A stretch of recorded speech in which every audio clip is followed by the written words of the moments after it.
We're just gonna bullshit this. Yeah, this is 100% improv.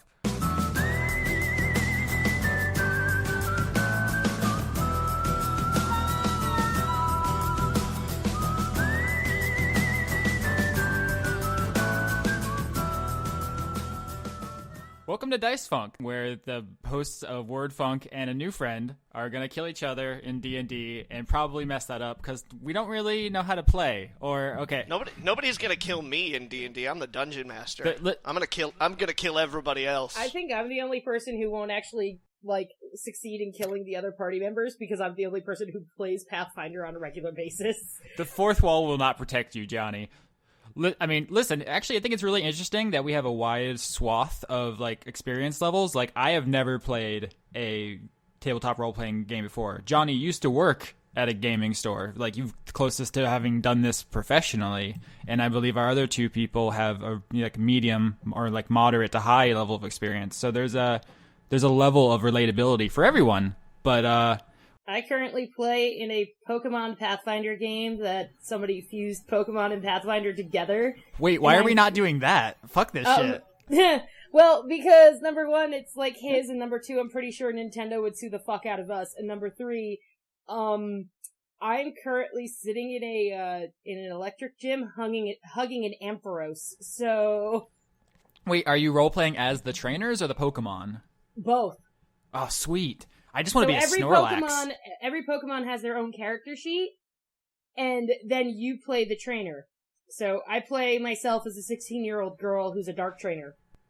That's okay. You know what? Dice Funk had a nice run, but we're switching gears. Now it's Pokemon Funk? Yeah, this is a great show. I mean, that was a fun intro bit. Ha ha ha. Let's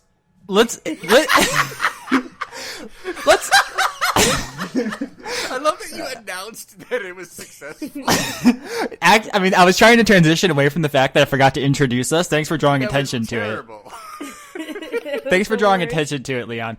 Hello, everybody. I'm Austin Yorsky. You might know me as former editor-in-chief of Blistered Thumbs. I also co-hosted the VT podcast and Word Funk. You guys want to... I'll throw it to you, Leon. You're the most important of us. Sorry, everybody else. Leon's hey, I got no, all right, fine, yeah, you're right. You tried to contest that, but you critical failed. Yeah. Hi, I'm Leon Thomas. I host Renegade Cut, and I'm sort of the host of Word Funk, and now I'm doing this also. Sort of the host? Yeah, in the sense is it that a runaway train wreck like this is? Yeah, I introduce it and then edit it, but really, Johnny talks more than any of us. Hello, I'm Leon. I add Kiss from a Rose to the end of conversations, professionally. That's what I do. Okay, I guess I should go next, because I'm the other player.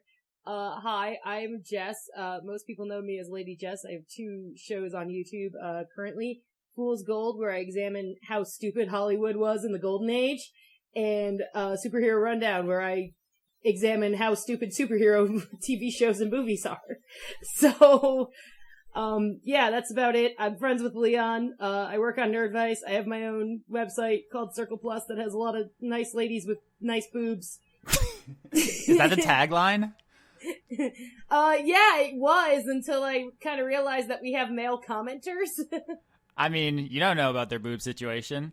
No, but we're the worst. Male commenters for female video hosts are just the worst people. Oh my god, it was great. There was one. Okay, so I live and date the rap critic, and there was a comment. You live the rap critic? I think you mean live with. I live with and date the rap critic. And there was we just released the Jazz Singer crossover that we've been working on for a month and a half. And, we got a comment that said, she doesn't have an opinion because she has boobs. Ah. And I literally just stood there and I was like, but you're a girl. How do you, what? Because they had a girl avatar and it was a really girly YouTube name, so I'm assuming they're a girl. Otherwise, they're a very, very poor man. I don't know. Whatever. Anyway, who the hell is Johnny? We should introduce Johnny. We should. I just want to take a moment to acknowledge that Leon's calls dropped. He should be back, but if not, it was wonderful having him. Thank you for joining us, Leon. Johnny. Stupid Comcast. Yeah. You're a GM, person dude, narrator guy. I guess I am. I'm Johnny, and I haven't played Dungeons and Dragons in like 5 years. And even then, it was like 4th edition for a day. Nobody likes 4th edition. No, but that was just the last time that I played it. That was when I was working at the game store, because it was like, learn 4th edition and play it with people so you can sell it to them. And I was like, okay, I guess I will. But I don't remember anything about it. Really, 3.5 is the last time that I played any sizable amount of Dungeons and Dragons. Yeah, I don't really know what I'm doing. So you're all about that. Was that Power Grid? Oh yeah, and Settlers of Catan, I imagine. Oh my god, I love Settlers. Yeah. Although other games too. What was that supposed to be? No, I just like, some of my favorite board games are Twilight Struggle and Mansions of Madness. You could be making these up. I wouldn't know. No, Twilight Struggle is great. Twilight Struggle is a 2-player game about the Cold War that takes forever and a day to play. It's fantastic. And Battlestar Galactica, because I like to stab my friends in the back. That's our next game. We're going to do an all Cylon run. Oh, God. Is that even possible? I don't know. I've never played it. No, it's really not. It's not possible at all. All right. And if it sounds like I'm a little distracted right now, that's because I am, because I've never used the application that we're using here. Yeah, so behind the scenes stuff, we're using an online free application called Roll20. This is going to be an audio show, so you should have everything you need to listen to it attached to your head in the form of ears. But we have a little thing we can see, so just to make notes and roll dice and stuff. But it also has all kinds of other functionality we probably aren't going to use, but Johnny's still playing with, including drawing pictures to people's portraits and labeling them Leon or not Leon. Not Leon either. I was labeled. Thank you very much. Well, we gotta make sure we keep it straight, because sometimes people forget if they're Leon or not, which could be catastrophic for storytelling purposes. But listen, I don't think I will ever forget that I'm not Leon, because I'm apparently the only person in this car all with boobs. I mean, yeah, it could. You say it can never happen to you, and then you turn around one day and you look in the mirror and you're Leon. It happens to the best of us. Oh my god! I really hope that day never comes. Oh damn! I don't know. I dream about waking up and being Leon. I don't know if I could deal with not having all of this hair that I currently possess. This is double funny because he's still not back in the call yet. That's why I'm saying it. Johnny, let's assume that, let's say, like half of our audience has no idea about Dungeons and Dragons, and they're just Word Funk fans, and the other half knows a lot about Dungeons and Dragons, and they're here for the sweet dice rolls. Do you want to explain a little bit about what D&D is? I assume people know basically, but just... Sure. Dungeons & Dragons is a brand new way. It's not brand new at all. It's actually years and years old. It's a tried, tested, and true way to piss your friends off, get them to not speak to you for a while, because you pretend murder each other. It's really a storytelling system. I mean, if you're an RPG fan, it's likely that whatever it is that you think is an RPG owes quite a lot to Dungeons and Dragons. Like I say I've never played a tabletop RPG, but I've played Baldur's Gate, I've played like Elder Scrolls, so yeah, Baldur's Gate. In a sense, I've played D&D. Like every video game owes something to it. Mm-hmm. Yeah. So hey, we have a Leon. I guess the best way to explain it is that it's a storytelling system. As the dungeon master, I'm gonna set up situations that get presented to the other people who are playing. That would be Leon, Jess, and Austin. And then they describe what they would like their characters to do. So it might be like, you wander into town, and the first thing you notice is an orphanage that's shutting down, and there's a nun on the I rolled to burn down the orphanage. Orphanage. Damn it, Austin, that's not what we're doing. What? Don't interrupt your dungeon master, motherfucker! What's that? Is that an intelligence check to burn down the orphanage? No, first of all, okay, you don't have a character, so you don't exist in this universe yet, asshole. Alright? Second of all, even if you did have a character, what makes you think you can just make fire? You're not like some fucking wizard. Yeah. You don't know. You don't know my wizard life. So that's basically it. We're gonna be yelling at each other as soon as Leon comes back. I'm gonna be sitting quietly in the corner going, what did I get myself into? It's make-believe, but with rules for deciding who dies. Yeah, basically. most of the things that happen in Dungeons and Dragons are determined by random dice rolls that are modified in a certain way. You'll have a certain skill with something, and then it'll be like, I really want to climb this rope, or I really want to sing a Whitney Houston number at the talent show, and it'll be like, okay, well, do you have Whitney Houston as a skill? And be like, you bet I do. My Whitney Houston skill is at 60, and then you roll, and like, if you make the roll, like if you come in under 60, then it's like, congratulations, you sang Whitney Houston. And that's the game. At least that's how it used to go. I have not played 5th edition, so there's going to be a lot of bumbling. I've actually never played 5th edition, but I hear that it's close to Pathfinder, so it should be a relatively easy transition for me. I read the book. Hopefully that helps. I'm back. Leon's back! I don't know. This has never happened during Word Funk, so I blame Austin. Okay, so I missed like the last 10 minutes, and I am sorry. I was recording the whole time, Austin, so I left a message for you in my Audacity file while I was offline. So there's that. What would you like me to do now? It's cool. We just explained basically what Dungeons & Dragons is. Now the first step is Leon and myself and Jess are going to make characters, and then Johnny's going to subject them to his torture chambers, probably. I don't know. I feel like this is going to be a sadistic campaign, probably. All right, who wants to start? Johnny, you pick, I guess. Well, I think Leon and I have kind of an idea of our characters. Jess has nothing, so if we want to build one from the ground up for people to listen to, and then me and Leon can kind of just quickly roll to get through that. So sure. That strikes me as the most expedient. All right, cool. I need a 5th edition character sheet. I can send you one on Skype. That would be great. What? Why are you giggling, Leon? Sorry. Everything's funny. Is it? Yeah. Okay. Everything was hilarious while you were gone, by the way. Oh, yeah. What? Oh, yeah. We talked about how sexy you were, how strong. Oh, nice. Oh, man, I missed it. What the hell is that? If Johnny's adding music... It's Motorcycle Cop! Oh, my God. Johnny, I'm... I'm sorry, I just discovered that I can add music. I know. Oh, okay. Dude, that's not going to come through the recording because that was on Roll20, right? Yeah. Okay, so for listeners, Johnny just brought back a classic word funk chestnut and started blasting Motorcycle Cop through our browser client. I just dropped a character sheet into the Skype chat for anyone who needs it. Okay, that's very helpful, thank you, because I have... Okay, this is not as bad. Oh my God, they actually made the skills not that bad. So, yeah, if you want to play Dungeons & Dragons, the basic rules for players, DMs, and the character sheets are all available for free on the Wizards of the Coast website. That's what we did. I'm also going to spend the Patreon money on buying other source books and stuff because I like to support artists and writers and stuff. But you have everything you need there if you want to start. Oh, I'll be putting up the character sheets for everybody we make. I'll put them on Twitter and my Patreon, and you guys can definitely put them on yours if anybody wants to see those. I'm gonna need copies, of course. Oh yeah, definitely. Well, yeah.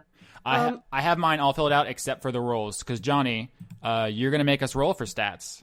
Yeah, I'm a classicist, so before we get started too, I just want to say that I'm also like reasonably big on house rules and things like that because I don't like being a rule pedant. If you guys know that there's a rule in the book that you are, very specifically trying to exploit and I miss it, feel free to jump in. But a lot of the time I will take shortcuts and just be like, if you want to do something, I'm not going to be like, oh, well, let me look up the skill because I don't think you have it or something like that. So we'll kind of... we might fudge a few things, because I'm not really a purist in that sense. I'd rather that the game keep rolling. But like I said, if there's a problem that you have, if there's a rule that that you're trying to do something very specific and I glaze past it, bring it up, cite a page, we'll read it, I have a question on my character sheet. All of this seems self-explanatory. What does background mean? If you look in the basic player's manual thing, there's like background information. You can just make up stuff. Are you looking at the optional one? It's just a small space, so I can't like write his life story on it. I'm gonna just write he's like a guy. He's a guy. Okay, so Johnny, I guess the first question I would have to ask you is: are there any limits to class and/or race? No limits to class and race. And when we're going to be rolling stats, I do pools. So what we're going to be doing is you're going to be rolling a 6 die, and then you can assign each one to the trait that you want to assign it to. I don't want to be like, I want to play a cleric. Okay, roll for strength, 18. Okay, roll for wisdom, 2. Yeah, that makes no sense.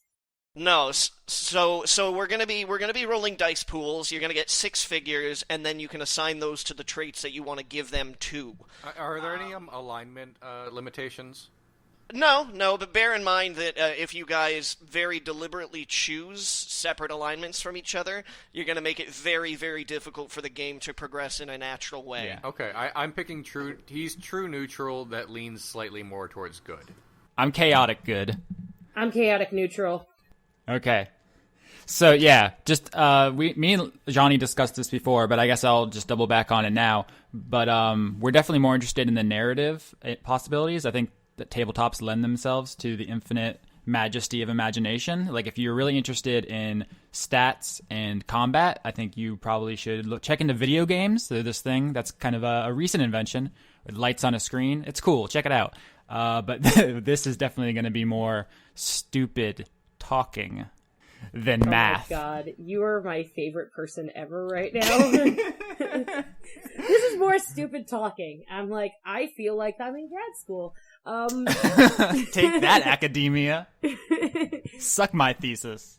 Okay. I think if it's cool, I want to be a druid. Probably. For the record, the characters we have so far, I believe Leon is a human fighter, and I am a halfling cleric. Okay, I think I'm gonna be a human druid. Yeah, I think I'm gonna be a human druid. Are we just starting at level 1? Is that what we're doing? Yep. That seems like the most natural course. And while Jess is thinking up some of the basic stuff, do you want to talk a little bit about your character, Leon? Because like I said, we're going to gloss over ours except for rolling. Oh, sure. I'm actually going to give you a picture as a reference. Oh, shit. For generally what I think this guy looks like. He basically, I'm basing the character loosely off of Simon Belmont from Captain and the Game Master and Zorro the Gay Blade. So that's kind of what he looks like. Please tweet that. That's beautiful. Because I can't use it in the... No, I'm going to. In the show. Oh, yeah, for everyone, if you should probably follow us on Twitter because we talk a lot about stuff both in our other shows and this one. So if you don't want to miss out on anything, Leon, you're at Renegade Cut. Johnny, you're at Scatterbrains. I'm at Austin Yorsky. And Jess, what's your Twitter handle? I follow you, but yours has numbers in it. Yeah, Raven Allegria 13 because that's like literally been my gamer tag forever since I was like 5. So... I have a really embarrassing gamer tag for like my PlayStation 1. It's Captain SS Sasquatch because wait. Is it Captain like SS Sasquatch or is it Captain Sasquatch? That's what people always think it is. But I used to work at a marina. I was like a dock worker, and there was a boat I called the SS Sasquatch, and I like to drive it a lot. So I always joked that I was the captain of the SS Sasquatch. So I made that my PlayStation name at the time. It seemed a lot funnier then. And now it just sounds like a Nazi name? Yeah, exactly. Either that or like a snake Sasquatch hybrid, which actually sounds fucking cool now that I think about it. So yeah. You're Zorro. My character, I'm loosely basing off of 2 characters. Basically, I just want to pick someone who will be narratively interesting for our listeners. He's a level 1 human fighter, which is like the most boring thing, but that's just so it's easy for me. And that's it. He's easy. I kind of want him to be interested in the adventures for his own glory and for riches, but he's not like gonna like, how would I put this? He's selfish, but he's not an asshole.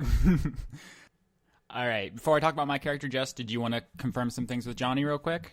Or talk? Oh, I'm good. I'm just literally, I think like the biggest thing for me is like, I can't really do anything until we do the dice rolls for the most part. Mm-hmm. Yeah, I mean, you can just grab out your proficiencies and your racial bonuses and a little bit of background and stuff. Yeah, I'm looking at that's about it, but... So yeah, There's really not a lot. we'll roll in a bit. Did you have a name you were thinking of? I have no idea. Because I was thinking for listener benefit, it's best if we have a kind of mnemonic curve to it. Like I was thinking, so I'm Austin. I name my character, who is a halfling cleric, Anne. So Anne Austin. It's got that assonance. And Leon is your Rinaldo and your renegade cut, right? I did not mean to do that. Well, at all. No, Rinaldo is named after the Simpsons character that appeared for one episode. He shows up and he introduces himself as Rinaldo, and Homer says, "Hi, Rinaldo," and he says, "My name must never be spoken," and that's it. I guess it would be like, I think I've never had a character called Jayne, as in Jayne, so I guess Jess makes sense. All right. So, I mean, you don't have to commit to that right now, but at least tentatively, that'd be cool. Yeah. So we got Jayne, the human druid, you said? Mm-hmm. We got renegade cut Rinaldo, the human fighter, and Anne, the halfling cleric. My character, basically, I said chaotic good. I was thinking, I originally set out to do kind of a Don Quixote character. I really love that book. My international baccalaureate Spanish exam was actually to talk about it in Spanish for 15 minutes. That's the only thing I've ever studied for.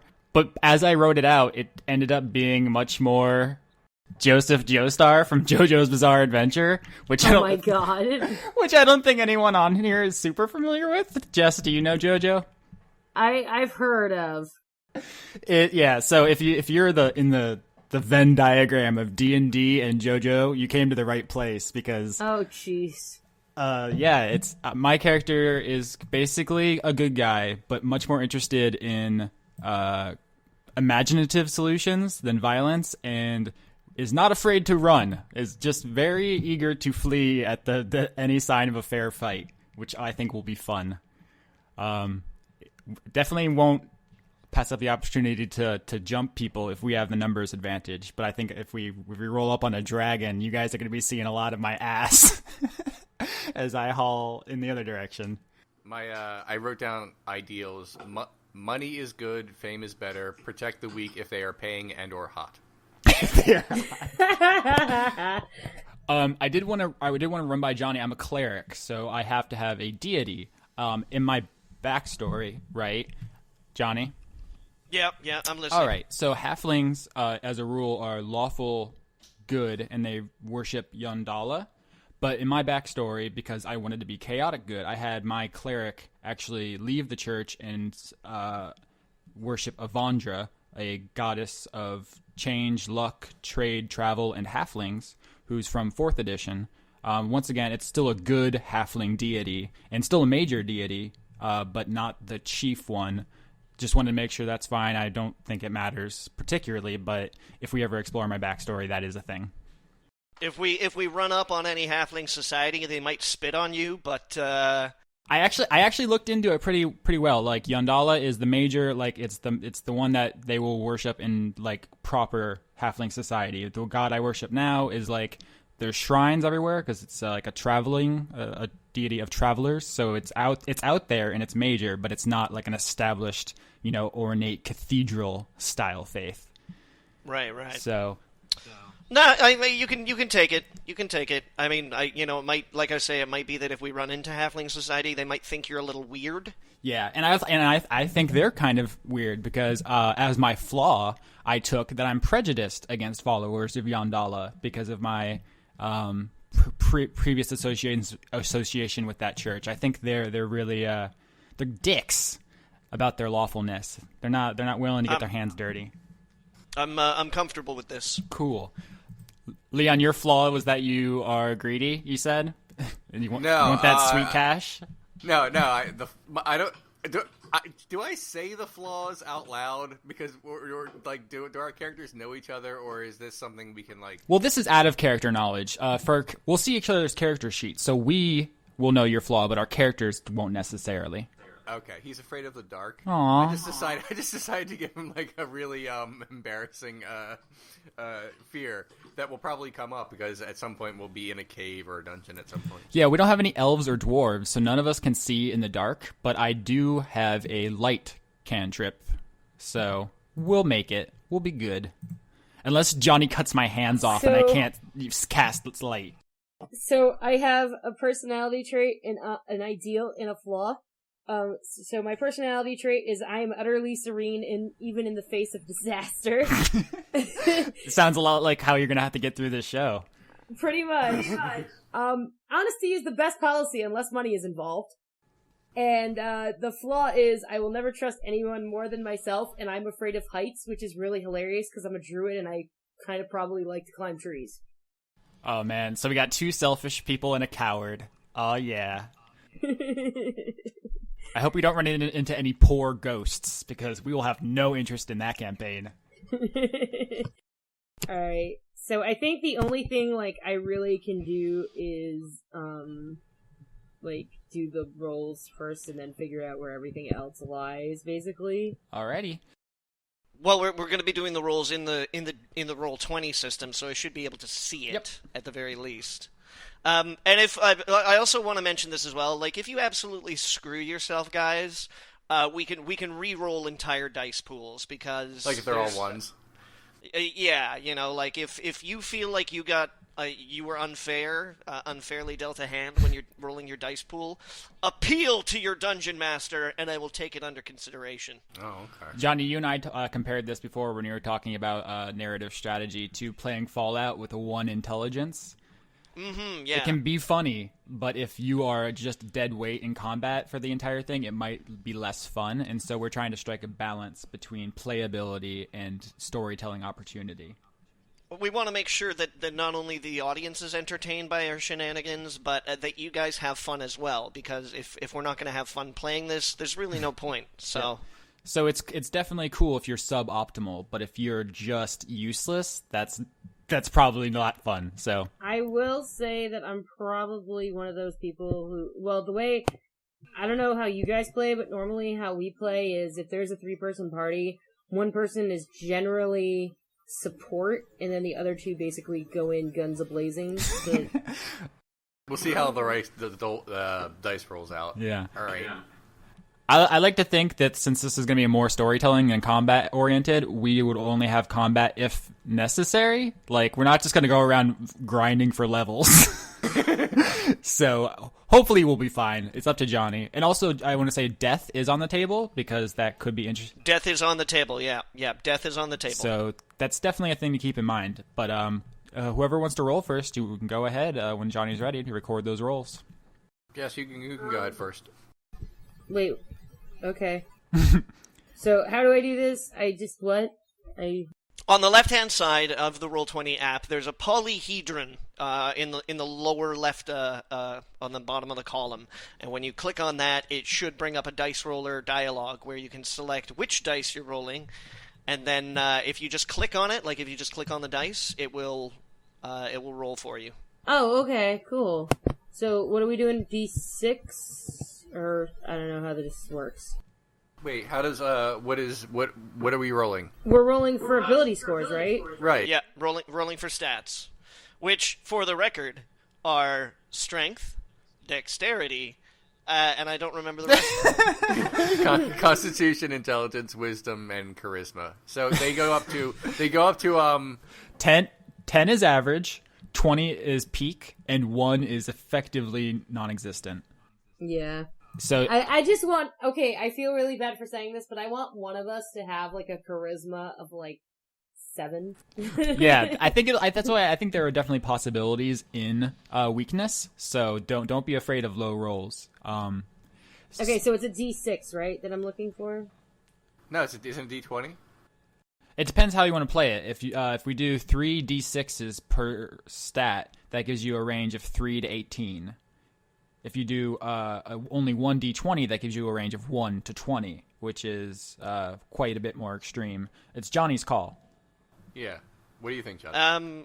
I'm sorry. Like I said, I haven't played 5th edition at all, so... Yeah, I mean, the 5th edition book basically recommends point buy, which is here's how many ability points you can have, put them where you want, which is... That's some Munchkin stuff. If you're just in it to slay goblins, that's fine. That's not an illegitimate playstyle, but that's not what we're here for. No, that's not what we're here So we're for. definitely doing a more old school kind of thing. Like I said to Johnny, it's it's up to you, but we're looking at ranges here. So if you're comfortable with like a 3 to 16, that's D8, or 2 to 16, that's D8. 3 to 18. Yeah, 3 to 18 is D6. Yeah, okay, why don't we do D6? Okay. So, Alright, so I guess I'm going first. So I roll, what, 3d6? Yep, 6 times. 6 times, okay. So 18 rolls, but yeah, we'll do them one at a time, and then you'll collect those numbers. Okay, so... Alright, Jess's first roll is 10. That's mighty average, Jess. On a D6, how do you roll 10 on D6? 5 plus 5, 3, a 3, and a 2. Oh, okay, I'm dumb. I didn't see the notation. I thought she was doing it separately. No, you're all right, Austin. Just There's an advanced roll I didn't see, and now I see it. So for everyone listening, I'm not as stupid as I sounded. Alright, roll number 2. Oh, 11, yay! All above average so Oh. far. well, no, 10 is average. Isn't Yeah, it? but it has a 0, so you're not. Anyway, keep going. 13. 13. Damn. Oh, God. 8. 8. That's fine. 16. Oh, Oh, not bad. man. And 9. Oh, my God. That's a That's pretty terrible. good. That's a pretty good set there. So you'll probably allocate those in the optimal slots for Druid, which I assume are Intelligence and Wisdom. Wisdom and Constitution. Oh, okay. Look at me and my never having played this game before. I read the book. I'm so glad you're hosting this. Oh, I know, but I think it's fun because a lot of people haven't played it, and they'll be learning with me. Yeah. Leon, do you want to go next? Yeah, let's do this. All right, I'm just doing it. All right. Okay, I do this 3 times, so this is me once. Nice! Aha! I'm the best at this. No, you rolled 3d20 there. No, no. I feel like I won. 14 plus 1 plus 3. No, like a d6 doesn't. No, no, fine. I like how you cheated and you still didn't get that great of a score. Unbelievable. Okay. All right, let's do this for real. Honestly. All right. You could have gotten I'm up to gonna a be the 60. All right, here we go. This is real. Yeah, that's fine. 1, 2, 3, 4, 5, 6. There. Nothing's really. All right.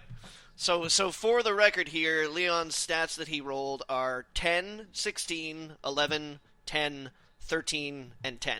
Okay. Nothing with penalties.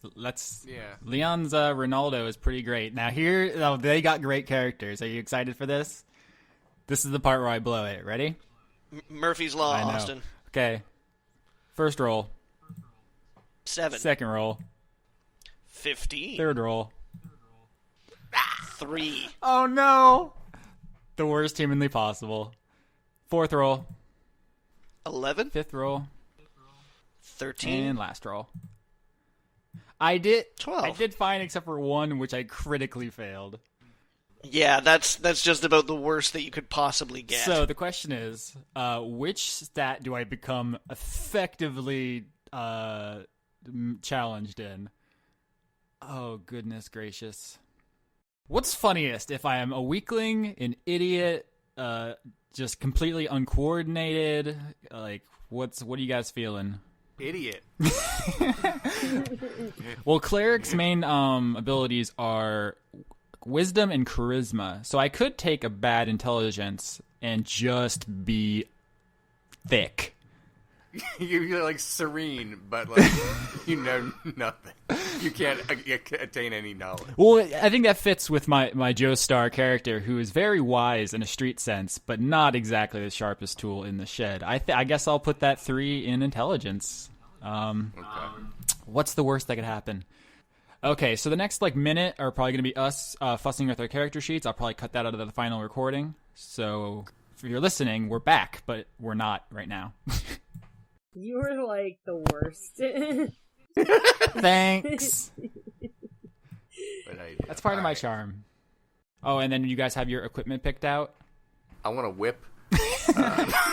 You're a fighter, so you can have you have basically everything available to you. Okay. I have a quarterstaff. Yeah, I have a mace. Oh, do I only get to pick one, or do I get? I'll look it up in the players thing in a minute, but you should have access to the most of all of us.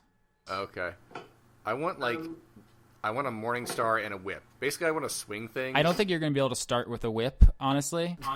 But I'm not going to hit people with it. I just want to swing it around. Oh, I mean, you can probably get that as a what's it called, a trinket? Yeah, Yes, I want a trinket. As long as it's okay with Johnny, you should be able to have a non-functional item as part of your backstory.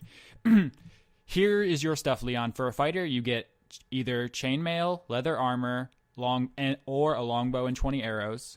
You get a martial weapon and a shield, or 2 martial weapons.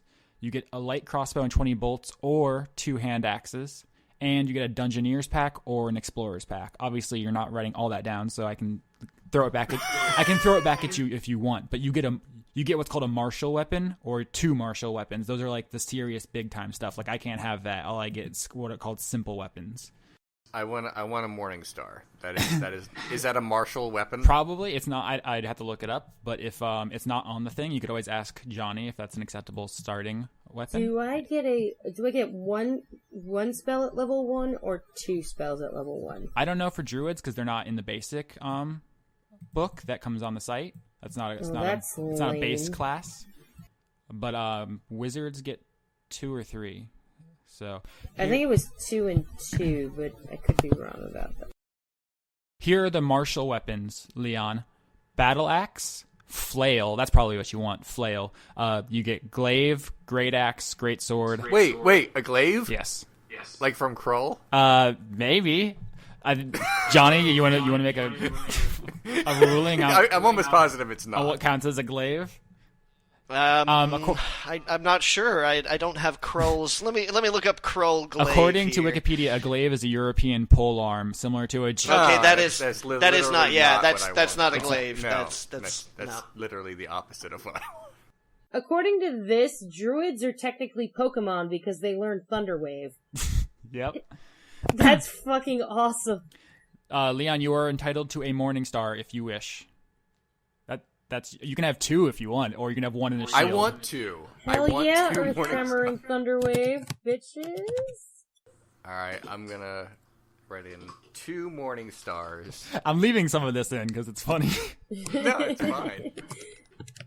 No, I just want to walk around and say, so I'm on Dice Funk, and I'm also a Pokemon.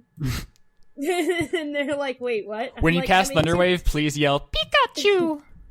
Oh, no, I'm gonna yell Flaafy, because that's way funnier. Aw. Oh man, this 3 in intelligence is gonna be fun. Oh, I get +1 for charisma as well, so I actually have a charisma of 17. My guy is just handsome. Damn, that's like almost supernaturally charismatic. Like, you can wink so hard that people's clothes fall off. That would be amazing. I'm gonna wink it everyone. It's gonna be amazing. Just as a rule. I'm just gonna wink my way through dungeons. It's gonna be great. Hey there, Bugbear. Looking pretty tight. Okay, so, Johnny, are you cool with, for my cantrips, produce flame mending, and then for first I have Earth Tremor and Thunder Wave, and whenever I do Thunder Wave, I'm gonna yell at Flaafy. Yeah, I'm okay with you yelling out Flaafy. Do you even know what a Flaafy is, Johnny? I have no fucking clue, but I'm not going to ask because I'm probably going to get a lecture. For the record, it's an electric sheep that is a Pokemon. It's pink! It's a Pokemon that is a reference to the Philip K. Dick story, Do Androids Dream of Electric Sheep? That is true. That is very true. So it's an electric sheep? Yes. It is. Oh shit, I get an animal companion? Yeah, you'll probably have to clear that with Johnny, or which kind. You probably can't start with like a brass dragon. I'm not gonna get a brass dragon. That's just fucking what? No. I really don't want a wolf animal companion, because I feel like that's a really bad idea, because I've seen too much Game of Thrones. Aww. Alright, so we can save some of this stuff for later if you want to, because right now we're about an hour and a half in, or we started late. But if you want to get the, like, we meet in the tavern stuff done, and then finish the character sheets after, in case people have to go, we can do that. Yeah, that sounds good. Yeah. Let's do that. Yeah, normally, I'll just say this right now. Normally, I cannot go for 2 hours, but I want to get through all of the stats this week, and and the meeting part. So Yeah. So like I said, we're going to plan for about an hour and a half, which gives us time to shoot for about an hour with some overage, which I think works best for listening as well, because you don't have time to sit there and listen to 3 or 4 hours of this garbage. Hey, you invited me here. This is your fault. Listen, you are my garbage guest. You are my... What? Wait, what? What? I welcomed you all to my dump. Thank you for showing up. Thanks, Austin.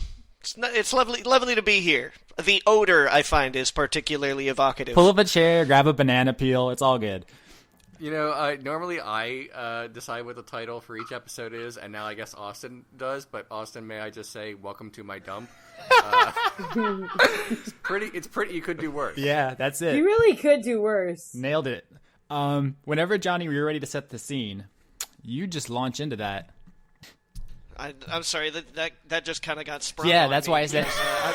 I'm sorry. I was just waiting for you guys to finish your character sheets, doing a little fine tuning here, and like looking up some stuff, and then you're like, "Okay, let's get started." I'm like, "What?" That's why the phrase "whenever you're ready" was in there. I love your background here, Leon. He's like a guy. It's not wrong. I didn't know what to write for bonds because I didn't know what that meant, so I just made a joke. He's like a guy. Okay, so yeah, so the proficiency bonus, you guys see that, right? It's +2 for all of us because we're level 1, and that only gets added to stats you have proficiency in, which you'll see in your background and class information. And you can fill in that little dot. You guys see the little dot? I assume you already know this. I'm just saying it because I just figured it out, and I'm sharing it. So, okay, so you're using your 3 already. Good job, same character. Oh, now all the mistakes I make are totally narratively justified.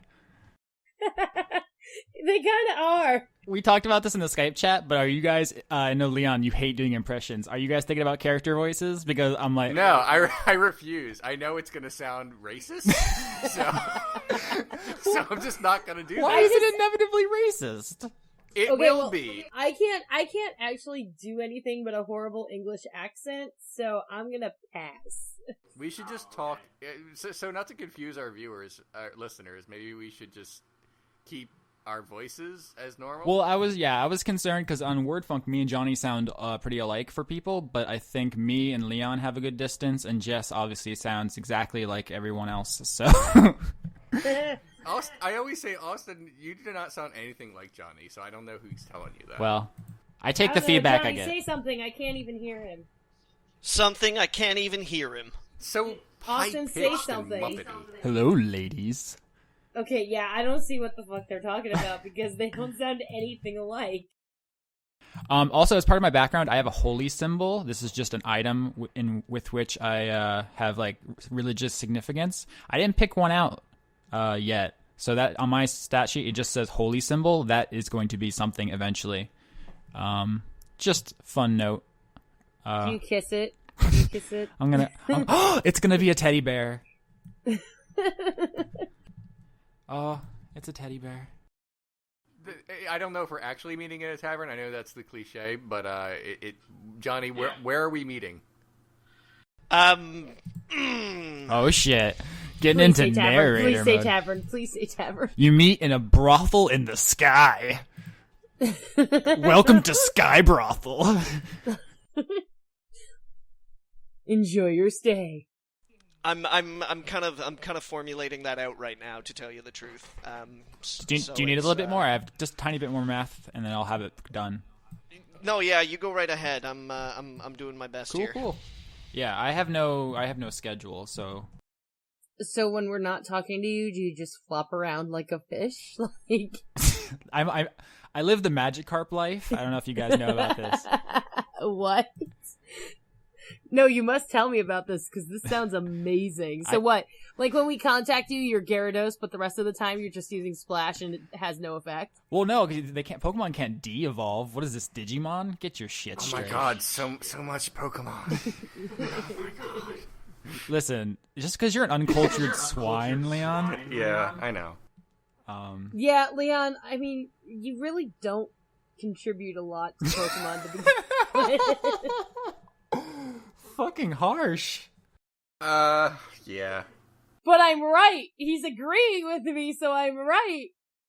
Look, I've never played Pokemon. I don't know anything about Pokemon. I've never even seen an episode of Pokemon. It's the only a time I've video ever, game, duh. I know. The only time I've ever enjoyed anything Pokemon related was when I was at MagFest and someone was in Pikachu cosplay playing an arcade game and was suddenly surrounded by a bunch of Team Rocket cosplayers. Oh my god, that's amazing. They started like mock yelling at him, and they had like a fake fight, and then they all dispersed. And it was not planned. They don't know each other. It was just a thing. That was funny. But besides that, I know nothing about Pokemon.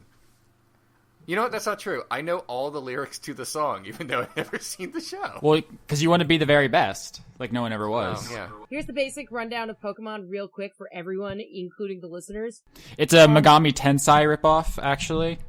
Okay, well, no. Number one. It is, actually. RC. I'll fight you. Oh my god. Shut up, Austin. Okay, so number one, Arceus is God, Mew is Jesus, and Giratina is Satan. That's all you really need to know. Everything else is kind of weird. Fun fact, the official pronunciation is Arceus because Arceus has arse in it, which is British for butt. And I did know that, actually, but I still call him Arceus because I find it funny. Fuck you, Pokemon Company. I'm gonna write. I also have a hat.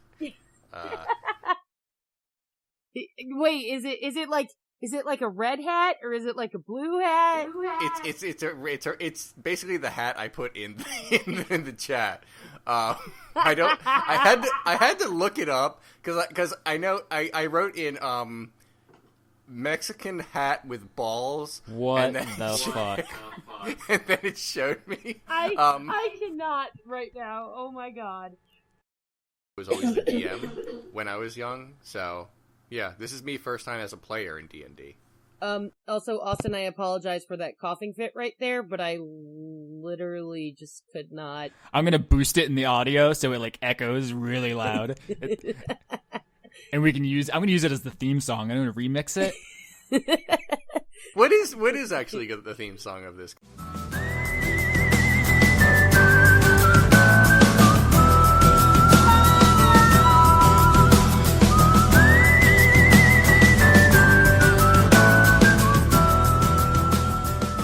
Thanks for asking, Leon. Our theme song is actually the overclocked remix arrangement of Shadow's theme from Final Fantasy VI, called A Fistful of Nickels.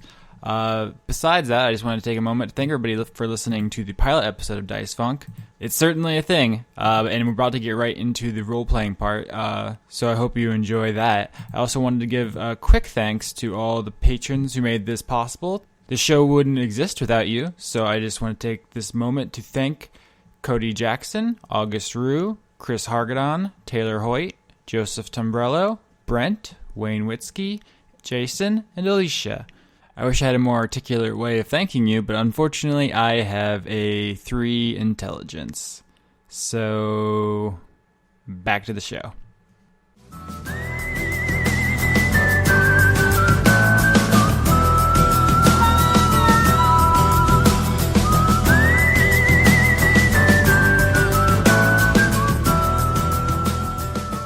If you're hearing this, then you're either watching a springboard embed on... What? I'm just... Leon, follow me on this journey. You're either listening to it through a springboard embed on Channel Awesome. You've downloaded the MP3 from my Patreon, or is it... Yeah, patreon.com/Austin Yorsky. Or... You're a wizard! You're a wizard. I might be getting this on iTunes. I'd have to pay for like hosting and stuff. I'm looking into that. But it will be on YouTube eventually, maybe, once your copyright strike is lifted. But those are your options. If you're like sitting there in your chair, like, man, I love listening to this, but I would prefer to be laying down, not at my computer. So there are other options. Yeah, I have about 10 title cards done up with like D&D official art with me and Johnny's cartoon faces. I tried your real face, Leon, but it didn't work so well. My face is not good. Your face is perfectly adequate. Thank you. But if anybody, so if anybody's like fan art or you're interested in like doing a commission, I definitely would be interested in hearing back from you about that. If you wanted to draw up some characters of us or whatever, all that's on the table, putting it out there going forward. Not erotic. Not erotic. Not erotic. I wouldn't commission erotic, but if you have it in your heart, don't let anyone stop you. Okay, I swear to God, if anybody draws fan art of me with the three of you as erotic, I'm going to kill everybody in this chat. The characters, not us. No, you know somebody's gonna do it. Yeah. I meant the characters. Yeah, well, they didn't think that. They thought of us, not the characters, so you're welcome. I blame you. I'm uncomfortable with the idea of literally anyone masturbating to me, so... You'd think you'd be used to that by now. You've been on the internet long enough, Leon. It's happened. I've actually had somebody admit to me on Twitter that they have masturbated to me, and it wasn't either of my ex-boyfriends or my current one, so I'm kind of a little uncomfortable with it. What was the fucking end game there? Were they expecting you to be like, oh, that's cool? You want to make this reality? Yeah, like, there's no response to that. Okay, Austin, you do not horrible. understand how much I actually get hit on a regular basis on Twitter and Tumblr and Facebook, my Facebook fucking page. Guys are gross. Yeah, guys are gross. I guess Hashtag I'm just trying to trace the logic train. Did they think Don't, because it's not gonna work. Guess what I just did? I guess there's just no logic in Boner Town. No. Like, there's a think station, and you can go to one place. You can either go to. You have enough blood for one destination. You can go to. Oh my god! You can go to Boner Town, or you can go to Logic City. Johnny. Okay,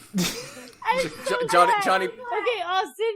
I just want to say before we start that is the best thing because that was literally what was in my brain. Johnny, please save us from this. I'm just about ready to get started, you guys. If Johnny's edging us, this is ridiculous. No, I'm sorry. No, I'm actually ready to go. I just don't want to stop this conversation because it's. I do. And I want to stop. This is like tantric D&D. No, I honestly feel really bad because on the one hand, I'm really good friends with Leon and I've known him for a while. But on the other hand, Austin's been in my brain already, and I'm just kind of like. I mean, sometimes it takes a while to build up that rapport, that chemistry. Other times it's right into the gray matter. I mean, you were there, and it only took you an hour and a half to get there. Sorcery. I'm a cleric. I just invoked my deity. God, my brain, it's just kind of like sitting there going, how did this happen? Alright, I'm good. I'm breathing. I'm good. I'm ready. Let's do it. So about that sky brothel. I'm just sitting here eating candy. I'm totally ready for all this. Okay, shall we begin? Hold on, what kind of candy? You're talking about Rolos? We got I'm a Jolly Rancher. Yeah, acceptable. Ooh. I shouldn't have started one because now it's going to take a while to finish. And what flavor Jolly Rancher? Cherry. It's cherry. I'm more of a grape or watermelon man myself. Watermelon? Yeah, I'm down with the watermelon. Let's all just chime in with our favorite Jolly Rancher flavor.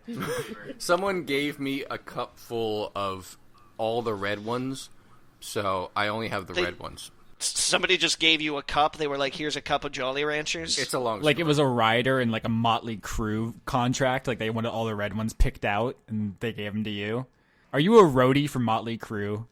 If anyone from Jolly Ranchers is listening to this, I'm open to a brand deal. Hit me up. Yeah. He only likes watermelon though. I only like green apples, so yeah. That's actually the best one. Now that we've established, this is important. Write that on your character sheet. Okay? That green apple Jolly Ranchers are best flavor. You think I'm joking? I'm writing it on my character sheet. Johnny, hit it. All right, we'll begin? Yeah. All right, we'll begin. You've been on the road for weeks, and while enough to exhaust anybody, a general air of optimism clings to the refugees marching. After leaving your hometown, much of it lost to a great fire, the three of you have come to know each other reasonably well through the caravan leader relying on you to keep order among the marchers. And now, standing at the offices of the gates to the city of Stone Root, murmurs of excitement rustle through the crowd outside. A plentiful city, the famous quarry promises jobs to any able-bodied persons, and you wait in the office to hear whether or not your group will be admitted. The gate officer returns to the office as leisurely as he left it, unhurried to deliver the news to the group of refugees about your admission to the city, and he addresses the caravan leader in front of the three of you. Well, it looks like the quarrymaster can take account for all the people you're willing to bring to us, so, Admission to Stone Root will be put through. If I can get you to line up orderly outside the gates, we'll be raising the portcullis, and you can go about your business. The caravan leader turns, looks at you optimistically, and asks you to go spread the news among the ranks. So I'm an idiot. So I'm just gonna, I guess Anne just walks around just yelling into the air, "We can all come in. It's all good."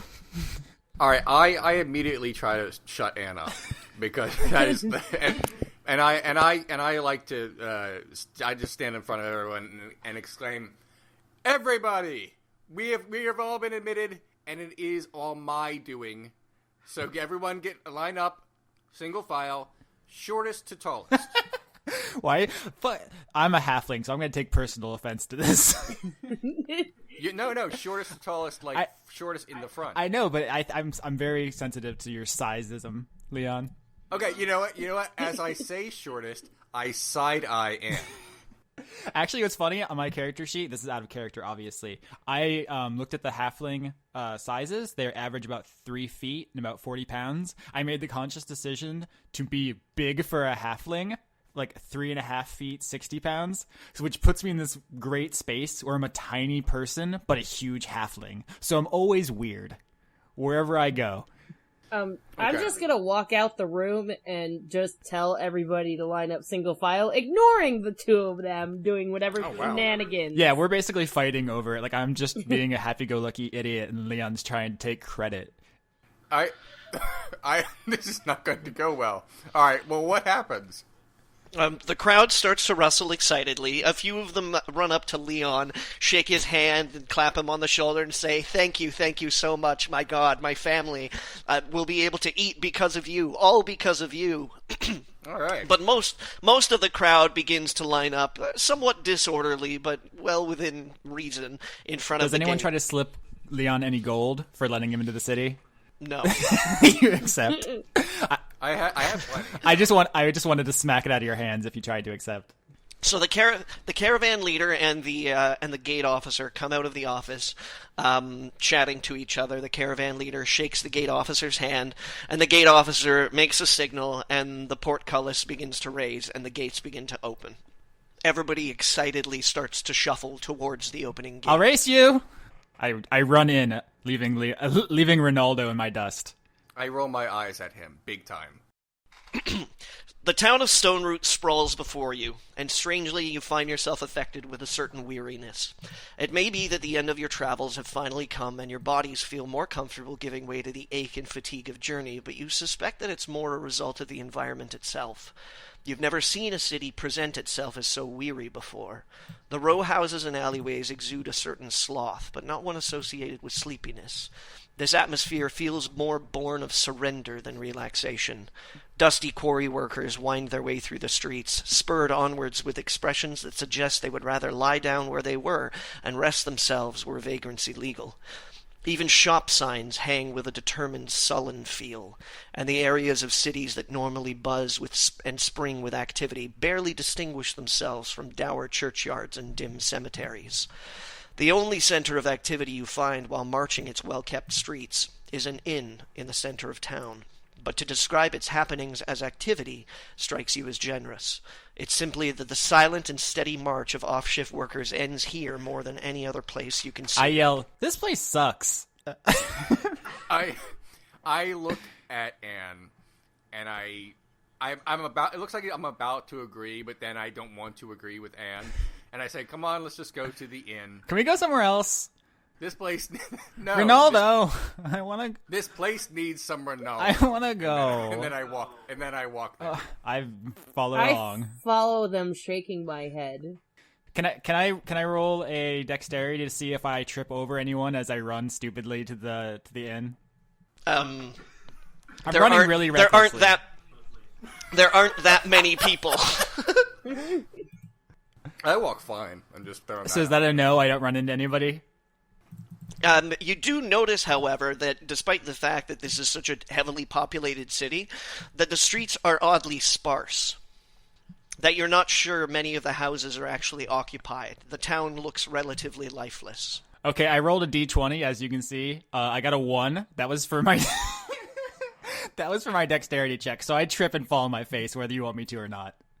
Unrelated, I was expecting there to be like a traffic collision, but that was all me. That's 100% an original. All right, there you go. You trip and fall on your face. I do nothing. You take 1 HP of damage. Your nose is bleeding. I land on my mace. I want to say that I carry it like over my shoulder. I don't have like a holster or anything because I think it makes me look cool, and I'm not wrong. I love that Johnny's Who's the fucking dungeon master here, huh? Yeah, you can't just decide what happens. Sit in your goddamn place, Austin Yorsky. This is my universe. I am your god. I like to think that what I'm bringing to this campaign is a contrast, because you're weaving some serious shit. Like, you're in The Witcher or Game of Thrones, and I'm in Adventure Time. Oh, and I'm fine with that. Like, this is gonna be fun times. Okay. Hey, God, I'm gonna pick up Anne. Aw. And try really hard not to punch her. Thanks, Jayne. Don't listen to what anyone says about you, Jayne. You're all right. Thank you. You weird, smelly druid. Leon, you've already made your way to the entrance of the tavern and opened the door and looked inside. The activity inside is really no more exciting than the streets that you've just left behind. Quarry dust is thick on everything: the bar, the floor, tables, even the patrons. It's sometimes piled, sometimes thin. It just seems as though somebody has given up the fight against the ubiquitous stone dust, and it now lies on everything. The publican behind the bar casts an indifferent eye your way, but his look lingers on you for a second, studying you just a little bit. You're not covered in quarry dust. The other patrons in the bar don't even lift their heads. Some of them look off to the side and then return to the mugs of ale that they're drinking, apart from one young woman sitting at a table, who eyes you with some amount of suspicion and possibly curiosity. I'm feeling self-conscious about everyone being covered in dust, so I run a hand over a table to get some, and I just rub it on my face. Everybody stops what they're doing and stares at you. I don't know whose turn it is. There's no turns in role-playing, just if you... Yeah, there's no turns. Okay. No, okay. Well, in that case, I go over to the young lady and introduce myself as Rinaldo, as I am known to do. I'm going to the barkeep and ordering the biggest cup of ale I've ever seen in my life. I just need to drink after this shenanigans. I go over to Rinaldo with my dusty face, and I stand by him, because he seems like the guy who knows what's going on. Oh my god. I look at Anne, and I say, "Go away, girl. Go. I'm doing a thing here." I take a step back, and when you turn around, I take the step forward again. Okay, I sit down anyway. Jayne, the bartender says that the cost of the ale will be 2 copper pieces, and begins to pour you a giant tankard of ale. Okay, I hand him a gold piece. He looks at the gold piece a little confusedly, and says, "I think I'm gonna have to go back to the safe to change this." Are you? You know what? How about how many tankards of ale would that give me? Like, enough to buy for the whole bar? I'm trying to remember what the conversion rates to copper and gold are. Math. I'm sorry, I don't mean to make you math. Math, everyone. Oh, it's like 100. Yeah, it's 100 copper pieces makes a I think, gold isn't it 100 piece, copper makes a silver, 100 silver makes a gold? No. 10 coppers make a silver. 50 makes electrum. Oh, electrum. That's 100 what makes a gold. Yeah. So he says, "Oh, absolutely, it'll buy a round for the bar, probably twice." Okay, then do it. I don't want you to have to go back into a safe or whatever. The bartender smiles at you gently and says, "That's very kind of you," and announces with very little pomp and circumstance that 2 free rounds on the new travelers. The bar responds lacklusterly. I give everyone a thumbs up as if to take partial credit. I kind of look at the barkeep as he's pouring out all of these ales, and I kind of look at him and I go, so do a lot of people live here? Because it seems kind of empty for a city. A lot of people still live here, he says. Most of them work down in the quarry. There's a heavy work that goes on there, and a lot of the workers get demanded to, I should say, instructed to stay late. So if things look a little bit quiet, it's just that everyone's on the job. Now, the young lady at the table looks up at you, Rinaldo, and motions with her head towards Jayne, and says, "Are you all three together?" Yes, we've been traveling for some time. Hi, I'm Anne. Oh my God, Anne, shut up. That's actually my money that Jayne just bought everyone a round of 2 rounds of drinks for the bar. It's just the kind of guy I am. I'm Rinaldo. It's just one word, and then I put out my hand to shake. She doesn't take your hand and says, "You make quite a splashy entrance." Sorry, Jayne, the bartender says, "I'm sorry, what were you saying?" Is there some kind of, person in charge, like guard, constable, lord, king, something like that? The Lord Erlin looks after us here, he says. He works very closely with the quarry. Essentially, the quarry keeps the town as rich and plentiful as it is, so they take good care of each other. But the Lord Erlin would be the man in charge, as you say. By the way, I pulled my hand back because Rinaldo does not get left hanging. Did you transfer it into like a cool hair swipe? No, I actually did it with one of those like chin rubs that Indiana Jones does. Nice. I thank the bartender and I go over to where Rinaldo is sitting and I take a chair next to him. I'm still standing, by the way, like a step behind Rinaldo, like awkwardly. I look over at Anne and say, "For God's sakes, pull up." I do. I don't know which god, by the way. I do. I don't know them.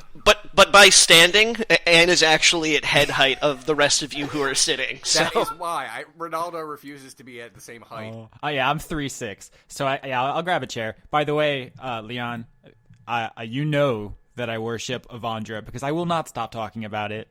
I'm a cleric. It's my thing. The young lady at the table says, "My name's Emma." Hi, I'm Anne. You mentioned that, she says. I introduce everyone at the table because I'm pretending I'm the leader. I snort at Rinaldo, thinking that he's the leader. "Why have you come to our beautiful city?" she says, with more than just a dash of sarcasm. I followed Rinaldo. He knows what follows Rinaldo. He's so smart. He knows what's going on. Oh my God, this is going to be a thing. She just asked you a question. Oh, okay. Oh, I'm sorry. It says, "Oh yes, well, we're leading people here. They're interested in work. They're interested in comfort, and obviously your town has." And I kind of pause and say, "Plenty of that." "So you've come to feed more people to the quarry," she says. Well, feed might be the wrong word. What do you mean by that? Just that it swallows up a lot of the energy and resources of this town. A lot of people who used to have smiles on their faces. Not so much anymore. It's dusty here. Do you know what happened to them? Emma just casts you a glance and then looks back at Rinaldo. I pat Anne on the head. Because I feel like that's what Anne wants. It is. I look at Emma and I say, "So is there anything that, like, is anyone trying to do anything about it, or has anyone spoken to the Lord or whatever?" "About what exactly?" "Well, if you're in a state of uncomfortableness, shouldn't you be talking to the person in charge?" "Oh, you mean the Lord that works very closely with the quarrymaster?" "So I hear, but..." She dodges the topic and says, "What about you yourselves? What are you here for?" Money, women. I say this without any, like, irony or, like, or even self-awareness. I followed Rinaldo. It's what she does. It's what I do. Are there any shrines here? Any shrines to Avandra? "No shrines to Avandra. We do have a church, though." It's not those dirty Yondala worshippers, is it? "No." Thanks. You would not hear the end of it if it were. "So am I right in thinking that you guys are looking for work, then?" Well, I'm obviously very wealthy already, but I could always use a little more. "I might have a job for you," she says. I cock my eyebrow in a really, really sexy way. Can I roll a saving throw not to get super wet? Make a Constitution check. Okay. No, let's actually do this. I mean, I was already doing it with your permission or not.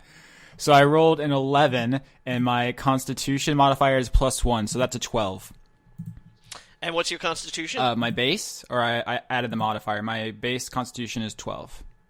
12? Okay, so you make the Constitution. You don't get wet, but you do get a little weak in the knees. And I'm sitting down. That's impressive.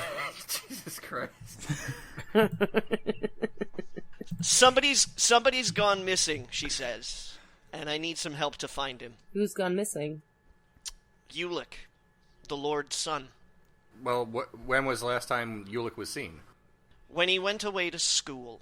Oh, how old is this Ulick? Ulick is, she describes Ulick as being in his late teens, early 20s.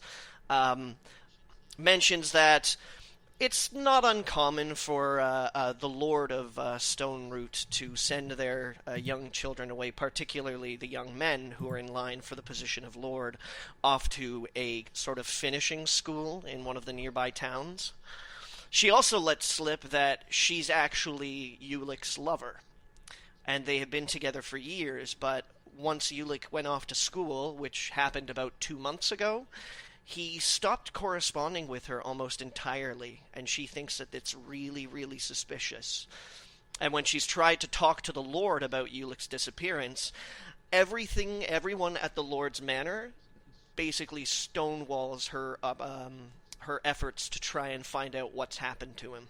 What is the name of the town, and what is the name of the school? I'm going to need to know this. The name of the town and the school that he went to? Okay, I didn't actually. It's okay. You can tell me later. I'm sorry.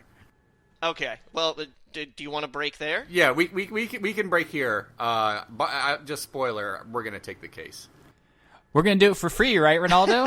No. Oh my God. Before we break, no. I'll ask about payment later. Well, that'll be the cliffhanger. Hey, Emma, we'll do it for free. Oh my God. That's very kind of you, Anne. She says. Anne does not speak for the group. Anne barely speaks for Anne. I second Anne. I think we should do it for free. Avandra would love it if we did it for free. Come on, we always take everyone's money. You know what, Emma? I actually think my two friends are very generous, and on their behalf, I will take all the gold.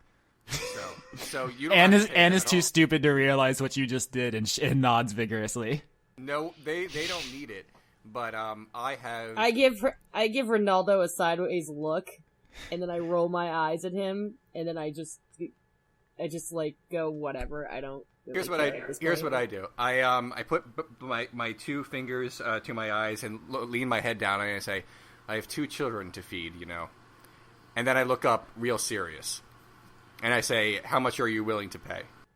Emma looks up to the bartender, who locks eyes with her a second. A little bit of unspoken communication happens between the two of them, and she returns her look to you and says, I can only pay you about 20 gold. And I look at my 2 friends, and I say, so long as I get all 20. You don't want to try to roll something to bargain or something? What's your you have a mad charisma, right? This is out of character, obviously. Like I do have mad charisma. So you could probably do a persuasion. Just to end this with you being a badass. All right. Yeah. Can I try to roll for charisma to go for? Absolutely. Absolutely. Haggle. Okay. Let me see if I can do this. Okay. Yeah. D20 plus modifier. Yeah. Yeah. I have so much charisma, so that's good, right? Yeah, basically, stat checks you want to come under. So it goes at, like the higher your stat is, you have a charisma of 16. That means that if you roll up to a 16, it's a success. If you roll above a 16, it's not a success. Okay. I say, just to add some role play to this, I'll say, I've slain dragons before for 20. You're asking me to rest my life for this, but I really feel like I should get about 25. She looks at the bartender again, returns her gaze to you, nods, and says, 25 it is. Okay. Now I try to shake her hand again, because she didn't before, and it upset me, and I say shake on it. She shakes your hand this time. Finally. Okay, so I guess that. You just want a banger. No, not anymore. She has a boyfriend, and she's not money. Money. No. Can that be the title of the next episode? And she's not money. We'll see. So I guess that's probably a good place to stop. The deal is struck. The quest is set in motion, guys. We did it. Hooray!